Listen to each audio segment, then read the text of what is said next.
So muli po, isang salute sa mga mothers dyan. Happy Mother's Day po for their wonderful job. Pati yung inyong mga tagatong mga ina ng Happy Mother's Day. So mga kapatid,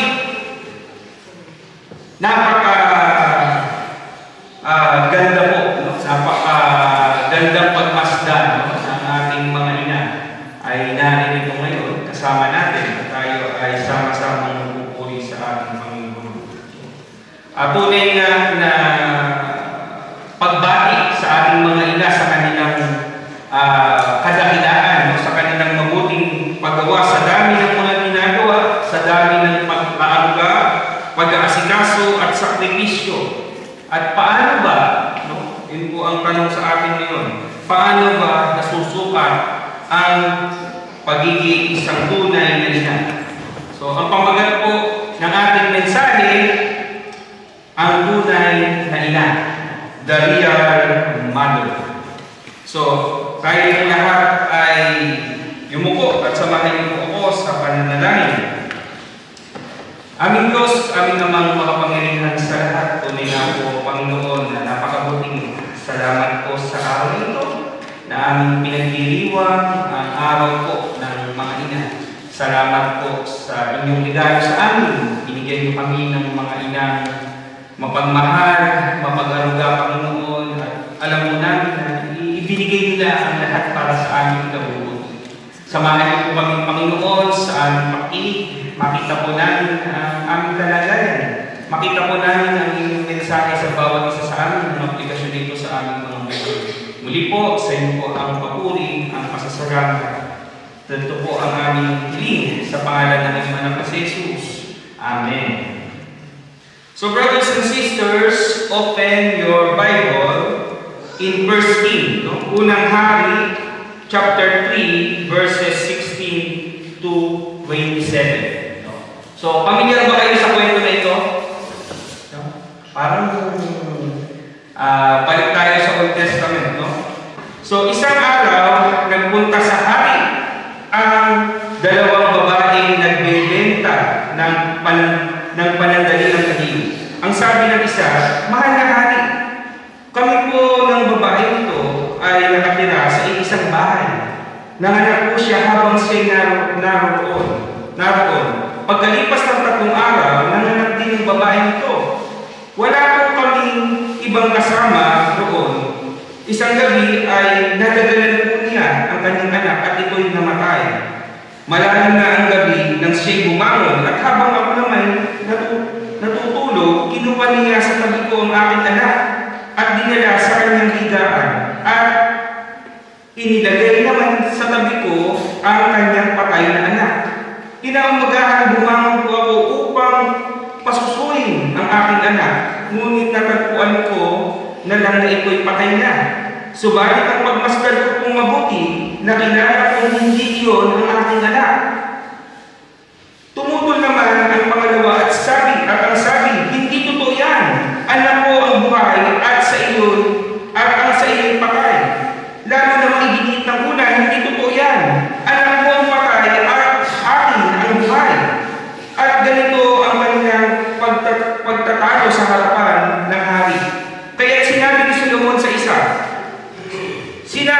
sinasabi mong iyo ang buhay na bata at kanya ang patay. At sa ikalawa, ang sabi mo naman, iyo ang buhay at kanya ang patay. Kaya nagpakuha ang hari ng isang tabak at dinala na sa kanya ang isang tabak. Sinabi ng hari, hatiin ang batang buhay at ibigay ang kalahati sa bawat isa.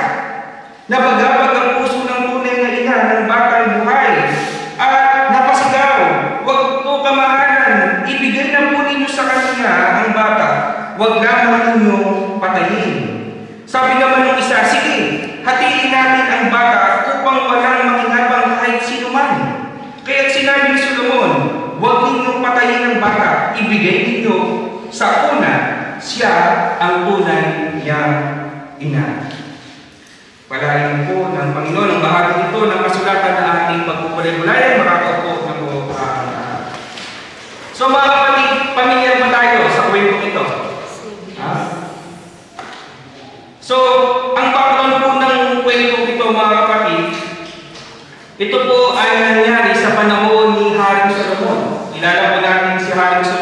siya ang anak ni Haring David. At ang pangyayari po ito, bago po naganap ito, si Solomon po ay nanaginip. No? At tinanong po siya ng Panginoon kung ano ang gusto niya. No? Dahil siya ay bagong hari, siguro tinanong ng Diyos, ano yung pwedeng ibigay sa iyo na makakatulong sa iyo bilang hari. No? Ang sabi ni Solomon, bigyan niyo po ako ng karunungan. So yun ang hiniling niya, wisdom, para malaman ko ang mali at tama. At magamit ko po ito sa aking pamumuno. So kung babalikan niyo yung ating reference text, no? Makikita niya, no? Doon sa chapter 2, no? Bago yun, yung buong chapter 3, makikita niyo yun, no? So, ito po yung pangyayari at yung test na ito yung unang na-apply. No? Ito yung unang na-inalhala sa Biblia sa buhay ni Solomon na na-apply niya yung kanyang karunungan. So, ang galing, nakita niyo yung paano niya na napatunayan kung sino yung tunay na ina. No? So, mga kapatid, sino ba ang tunay na ina? Doon sa ating istorya. At dito po, bibigyan natin ng mas malalim na pagtingin. No? Base po doon sa kwentong ito, makikita natin kung sino ang tunay na ina. Hindi lamang yung tunay na ina, kung hindi yung tunay na ina para sa ating lahat ng mga ina na nandito. So, unang katangian ng mga kapatid, the real mother has persistence. No? Pagtsatsaga, no? Pagiging matyaga. Tingnan niyo po yung verse 16. No? So, habang babasahin po natin, isang araw, nagpunta sa hari ang dalawang babae nagbebenta ng panandalilang aliw. So, hindi ba kayo nagtaka dito? Of all people, pwede namang normal na inalahan. No, hindi nyo ba naisip yun? No, minsan sa Biblia, mag-iisip tayo, bakit binanggit pa? Ba't kailangan pa silang mga babaeng prostitute? No, para maintindihan ng karamihan. No? Bakit ganun pa? Diba? Pwede namang sabihin na mayroon pong dalawang babae, pero kapag po isinulat sa Biblia, inilagay yan, ibig sabihin, something is significant po yan, mahalaga yan, kaya yan naisulat. No? So mga kapatid, bigyan niyo po ito ng pansin, no? Kayo, no? Kung tayo uwi sa Pilipinas, pwede ba tayong dumiretso sa Malacanang? At basta natin, gusto kong mamit si Marcos, si Bongbong. Pwede ba yun? Tayo na dito sa Italy. Punta tayo sa Vatican. Pwede ba tayo basta mamit natin si Pope? Iba, hindi. No? Yun nga, simpleng tao lang, makikipag-appointment pa tayo.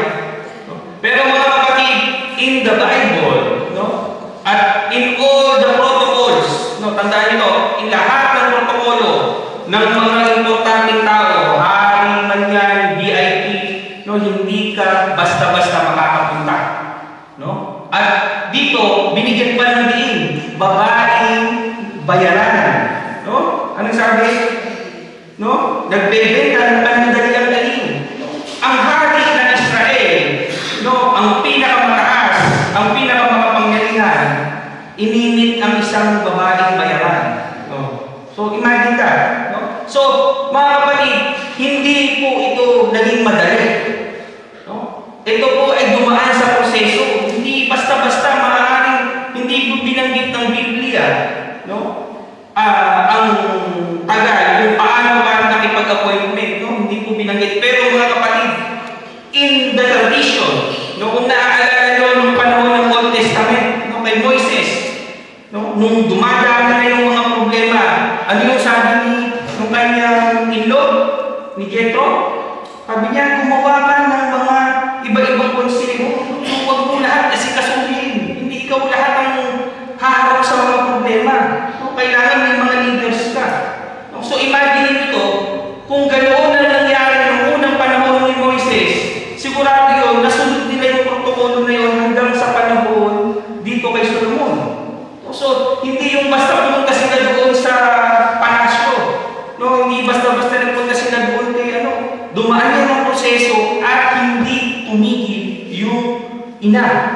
para malutas, no? Yung problema na ito. So we can see the persistence, mga kapatid, yung pagtatyaga upang ma-resolve ang problema.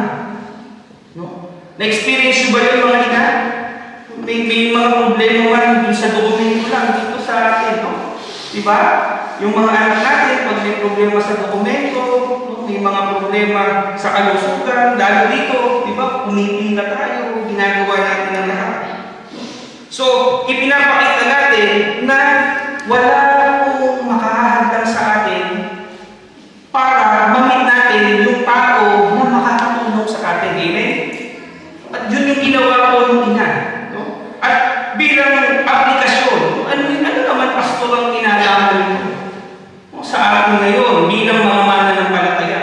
Brothers and sisters, lahat po ay gagawin ng ina para po mapabuti yung kanyang anak. Amen?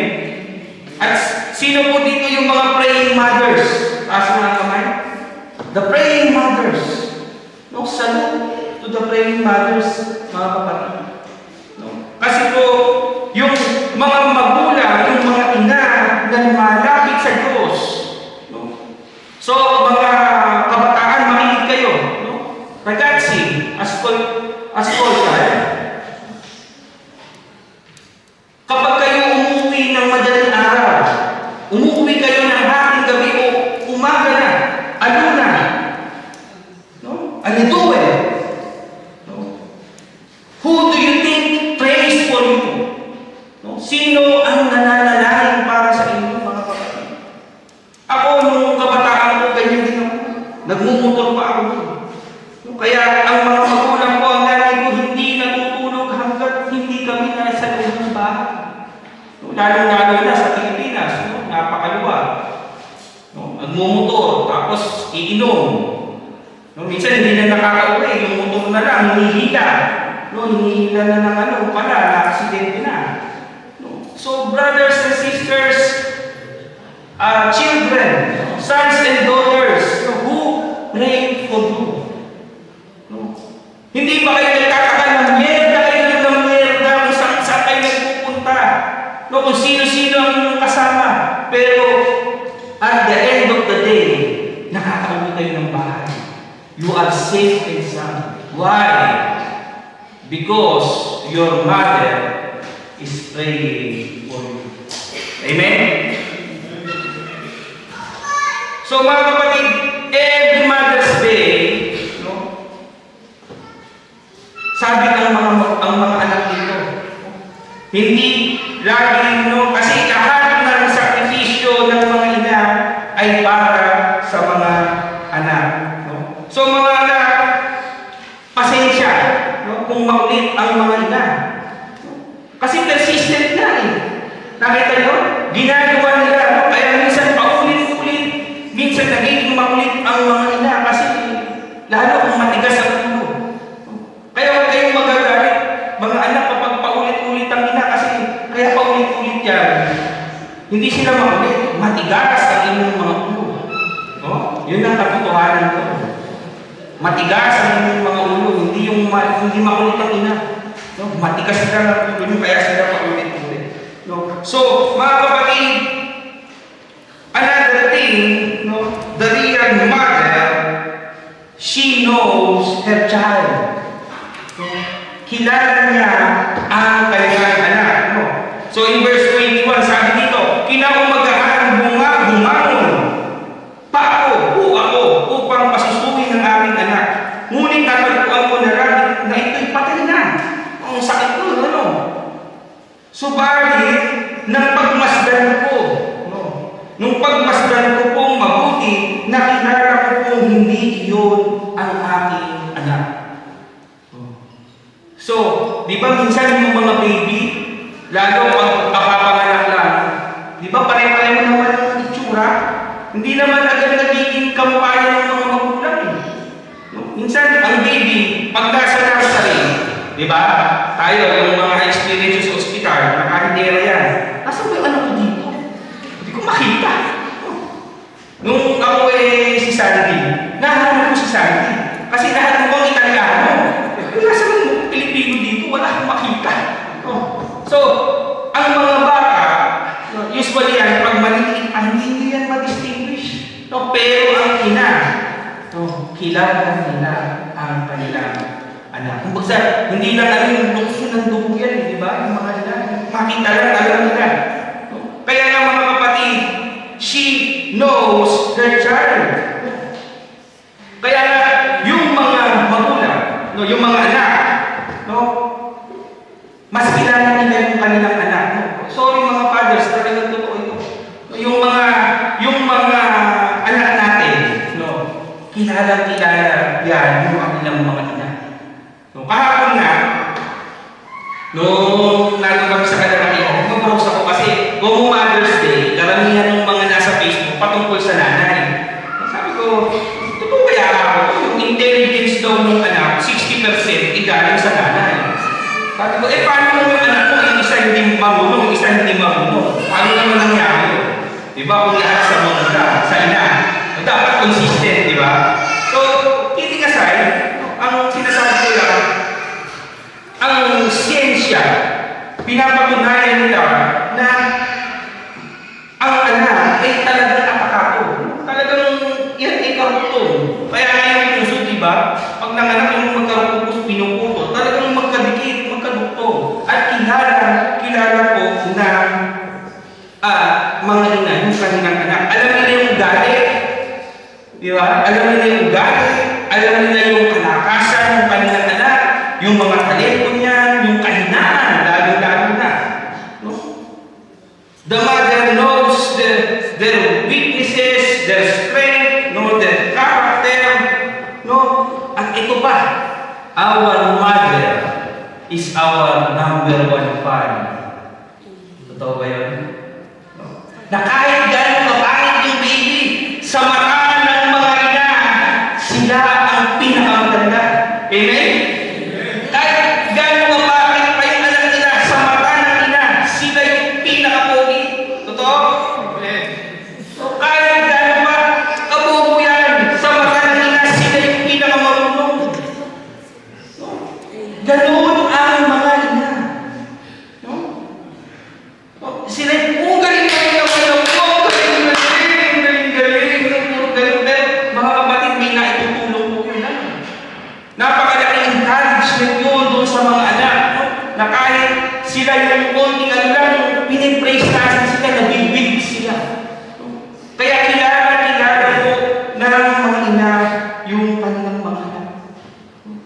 At alam po ng ina kung ano ang mga limitasyon. Alam po ng ina kung ano yung mga potensyal ng kanilang mga anak. Kaya lagi yan nagpupush. Sige anak. Sige, susuportahan ka namin kung anong gusto mo. Mag-aral ka ng mabuti. Diba? So, mga anak, kung meron mang nakakakilala sa inyo ng higit, yan po ang inyong mga ina. Imagine, the moment na walang buhay, pasususuin niya yung anak niya, alam niya, pinagmasdan din na hindi pala yung kanyang anak.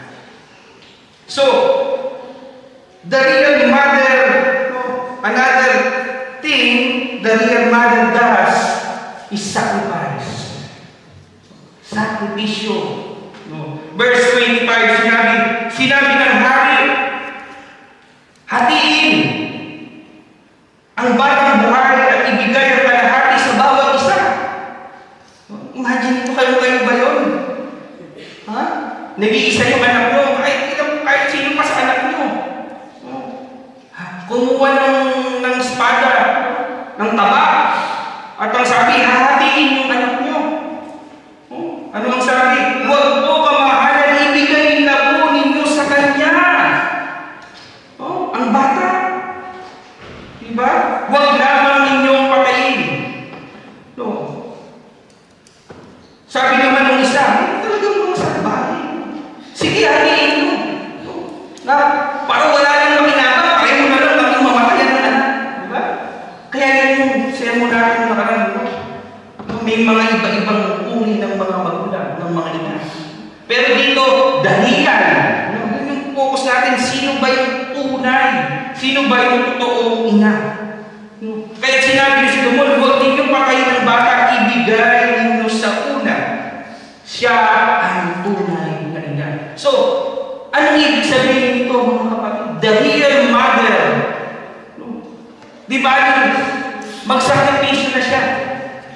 Mabuhay lang yung anak niya. So, the selflessness mga kapatid. Kaya nga, minsan, ano yung naiisip niyo doon sa mga ina na nagpapangkol? Diba? Parang ganito yun eh. Diba? Sa sobrang hirap, sobrang kahirapan, alam nila na hindi nila mabibigyan ng magandang kinabukasan ng mga anak nila na yun. Mas gugustuhin pa nilang ibigay. Lalo kung alam nila na nasa may kaya yung mag-aampon, mapapag-aral, mabibigyan ng magandang kinabukasan. Mas gugustuhin pa nilang mawala sa kanila ng kanilang anak. At yun, mga kapatid, ang tunay na ina. Mas gugustuhin pa nila na magsakripisyo. Yung kanilang sariling kapakanan, hindi nila iniintindi ngayon. Sa atin, lahat. Ginagawa ng mga ina. Kaya nga naman nauso ito, itong OFW pinamina, buti na lang tayo, pakasama natin yung ating mga anak. Pero yung iba, nung unang panahon pa, nung uso yung mga DH talaga sa Hong Kong, di ba? Yun yung mga unang OFW noon, yung mga ina, kung napanood yung anak. Sino nakapanood yung anak? Kay Claudine Barreto? Di ba? Kasi hindi masabi sa kayo. Kilala ko si Sharon. Sharon, si Vilma. Vilma yan. Kasi kayo puro si Sharon na kilala.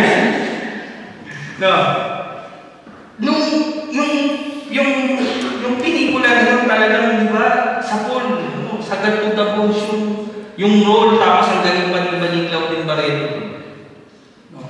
So, nakita natin, sa kabila na nagsakripisyo, nag-abroad, pumasok bilang katulong, o ano pang trabaho yan, ang punto niyan, mga kapatid, yung sakripisyo na mawalay sa kanilang mga anak, maibigay lamang doon sa mga anak. Ang magandang kinabukasan, matustusan ng mga pangangailangan, pero doon sa pelikula, di ba, nakita natin, nagrebelde. Hindi niya naunawaan kung bakit sila iniwan ng kanilang ina. Pero ang punto natin mga kapatid, yung sakripisyo. At alam ko, marami rin dito sa atin, yung mga hipag ko, yung kasama ko, 4 na taon lang yan, di ba? Iniwan na kayo ng mga mami. Buti na lang yung mga lola. Napalaki pa rin sila ng maayos. Paano yung talagang sobrang hirap talaga na wala talagang pag-iiwanan na mapagkakatiwalaan. Ang nangyayari, iniiwan kung kani-kanino, tapos pera-pera, tapos nakikita natin yung mga sobrang madadramang soap opera. Hindi nakakarating yung mga padala. Di ba? Iyakan na naman.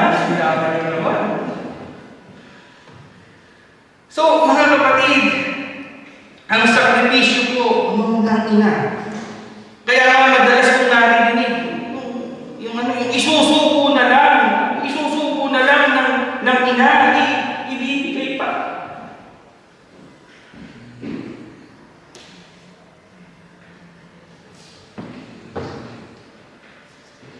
Kaya mga kapatid, the selflessness of a mother, walang tatalo.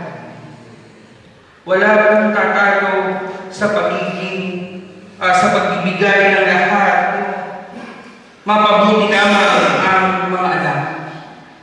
So mga kapatid, ang kwento po ito ay napakagandang paalala sa atin na bilang mga mananampalataya na nag-aaral ng Biblia, nakikita natin yung mga istorya. Alam nyo, kung merong isang libro na makapagtuturo sa atin ng lahat ng kailangan natin matutunan, mga kapatid, wala pong tatalo sa Biblia. Dahil lahat ng kailangan natin, lahat po ng kailangan natin para magay. Sinasabi kasi, uy, Pastor, wala kasi guidelines kung paano wala tamang formula. Iba-iba ang kailangan natin, iba-ibang sitwasyon kung paano mapapalaki ang mga bata. Kung paano magkakaroon ng isang maayos na pamilya. Wala daw puro totoo. Pero mga kapatid, meron pong ibinigay ng Diyos sa atin na guideline. Nasusundin natin na makikita natin ang bawat istorya na makarelate po tayo. So, muli po sa mga anak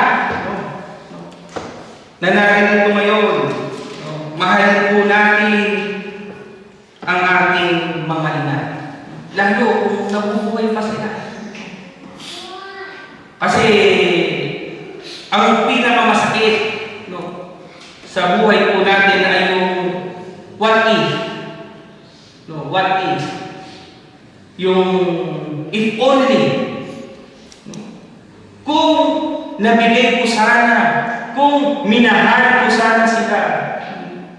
Minsan kasi, kaya naman natin, hindi natin ginagawa. At bilang mga anak, mga kapatid, mahalin natin ang ating mga magulang habang sila'y nabubuhay.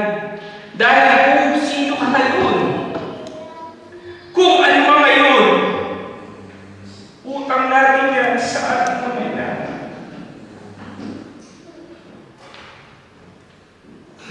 Kung tumanas ka man ng tagumpay ngayon, kung dumanas ka man ng hirap bago ka magtagumpay, lahat yan, utang natin yan sa ating mga ina. Wala pong tatalo sa kalinga, wala pong tatalo sa pag-aalala, wala pong tatalo sa persistence ng mga ina. Kilala tayo ng ating mga ina.